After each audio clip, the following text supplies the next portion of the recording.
Salut, c'est moi. Désolée d'avoir parlé à personne. Je ne suis pas capable de le faire. J'ai noté tout ce que j'ai dit parce que quand je vais mal, j'oublie tout.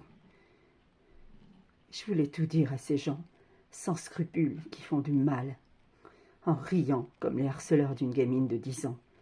Des adultes responsables qui influencent les jeunes qui les regardent.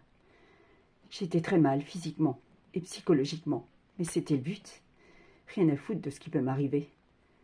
Mes chats ont besoin de moi, ils ont que moi et j'ai qu'eux, alors je suis encore là.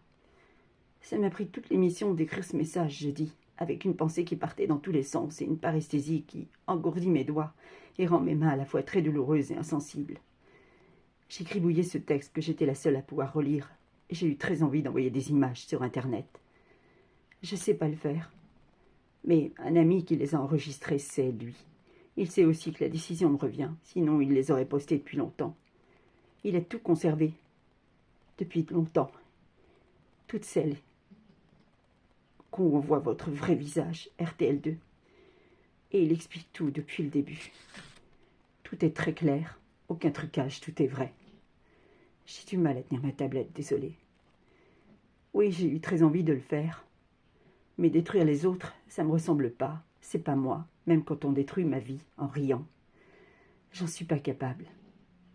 Je vais donner que de l'amour, de la bienveillance et de la gentillesse autour de moi. Mais s'il m'arrive quelque chose, je serai plus là pour l'empêcher. Mon ami a été harcelé lui aussi. Et peut-être que c'est ce qu'il vous faut, RTL2, pour que ça serve de leçon aux autres. On ne peut pas pousser les gens au suicide à la télé en riant, sans en assumer les conséquences. C'est un délit. J'ai encore vu cette haine sur les visages, jusque dans les sourires. Encore un vieux clip, coupé, bien sûr, juste pour mettre ça dans les dents. Et ce geste du réalisateur content de lui, ces sourires des autres. Et puis de dehors, de Teddy Swims. Et c'est au tour de l'animateur d'afficher un grand sourire satisfait. On se sent fort. On fait les malins avec une femme atteinte d'une maladie handicapante. On la rabaisse, on imite sa maladie, son handicap, en riant comme des gamins la main devant la bouche. On se moque de son passé d'enfant harcelé, et pire que ça. Et tout le monde rit. Et là, sur le pas de la porte, filmé lui aussi, leur boss en personne, venu non pas arrêter ça, mais rire avec eux. Waouh! L'incitation au suicide et le harcèlement d'une ancienne victime, une femme handicapée, officiellement encouragée par une radio et une chaîne télé regardée par les jeunes, à l'antenne, immortalisée en images. Mais quelle honte, RTL2 et W9! Rien de très glorieux. On continue à rire, même après mon message. Je vais très mal à ce moment-là, mais qu'est-ce que ça peut faire? Aucun remords, on rit. Je suis personne, j'existe pas. Cette femme qui a demandé de l'aide. Oui. Et puis il y a cette phrase à la fin de l'animateur avec ce sourire en coin jusqu'aux yeux. C'était bien ce matin, hein? Et l'adorable animatrice enceinte qui répond « Ben oui » avec un grand sourire. On a reçu mon message. On sait que je vais mal. Et on rit. Tout est à double sens sans en avoir l'air. Impossible de se douter de quoi que ce soit. Si on n'est pas au courant. Alors je vous le dis, à vous les internautes. Voilà ce qui se passe à ce moment-là. On pousse une femme fragile qui va mal à se suicider en se servant de sa maladie et de son passé.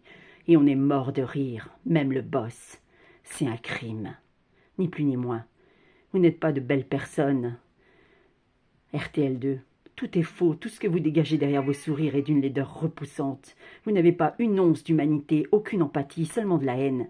Vous ne ressentez rien pour les autres. Je vous envie pas, je suis pas comme vous. Je tends toujours la main à tous ceux qui en ont besoin, à tous ceux qui croisent ma route, même si j'ai rien en retour. Vous n'avez rien à apporter aux autres. Vous n'êtes capable que de faire du mal, même quand on vous demande votre aide. Quoi qu'il m'arrive, vous êtes tous responsables. Les animateurs, votre boss, la petite stagiaire, morte de rire. Ouais, handicapée pourtant, waouh. Les présentateurs des infos qui rient avec les autres, jusqu'au standardiste qui fait rire tout le monde aux dépens d'une femme malade handicapée. Au drive, on a le culot de parler de santé mentale quand on pousse une femme à se suicider. Ouais, quelle honte, quelle lâche et quelle hypocrite. Que tu sois enceinte ne te dispense pas d'assumer tes actes. C'est bien toi qu'on voit rire et imiter une personne handicapée et la pousser à se tuer avec les autres, sans regret. Ça en vaut la peine? Ça vaut la peine de tout perdre juste pour la voir morte? Quand vous arriverez à vos fins, il n'y aura pas de retour en arrière, faudra assumer. Autant de haine gratuite. Waouh! Vous allez beaucoup trop loin, RTL2, avec la bénédiction et la complicité de W9. Et ça va vous revenir à la figure. Mais c'est pas grave. Donner 50 000 euros pour faire oublier tout ça, c'est vrai, l'argent achète tout, même une vie. Est-ce que le fric achète aussi la vie des gamins qui se pendent ou s'ouvrent les veines? Est-ce que vous croyez que ces 50 000 euros, ça vaut la mort d'une petite gamine de 9 ans qui s'est jetée par la fenêtre il n'y a pas longtemps pour ses parents? Ou celle de 10 ans qui voulait se jeter sous un train? Moi, en l'occurrence, dont vous connaissez toute l'histoire et qui vous a bien fait rire. Tout se paie dans la vie. On finit toujours par avoir ce qu'on mérite, peu importe quand et comment. J'en suis sûre, j'en doute pas une seconde, pour des gens qui se réjouissent de la souffrance des autres et souhaitent leur mort en riant. Tout est filmé, même quand vous croyez que vous l'êtes pas.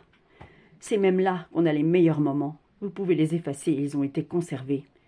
J'ai plus rien à dire à aucun d'entre vous, les animateurs d'RTL2, ceux qui participent en riant, ou juste en balançant des messages en chanson toute la journée, et ceux qui laissent faire parce qu'ils sont trop lâches pour dire stop.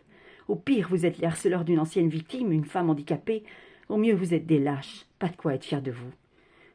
Oui, pour moi, ceux qui ne font rien pour arrêter ou empêcher ça sont aussi coupables que les harceleurs eux-mêmes. J'ai encore écrit tout ça, parce que je voulais rien oublier. Pardon les internautes si vous ne comprenez pas ce qui se passe, j'en bafouille, pardon. Et si ça vous saoule, je suis désolée. Pour moi, ça semble très clair.